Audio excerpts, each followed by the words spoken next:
Daily use English sentences. నేను స్కూలుకు వెళ్ళాను. I went to school. నేను చదివాను. I studied. నేను భోజనం చేశాను. I ate food. నేను నీతో మాట్లాడాను. I talked with you. నేను నీ మాట విన్నాను. I listened to you. నేను నీకు సహాయం చేశాను. I helped you. నేను ఉదయం లేచాను. I woke up in the morning. నేను నీకు కాల్ చేశాను. I called you. నేను ఇంగ్లీష్ నేర్చుకున్నాను. I learned English.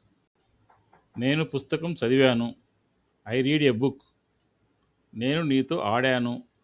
I played with you. నేను సమయానికి వచ్చాను. I came on time. నేను పని చేశాను. I worked. నేను నిజం చెప్పాను. I told the truth. నేను నిన్ను గౌరవించాను. I respected you.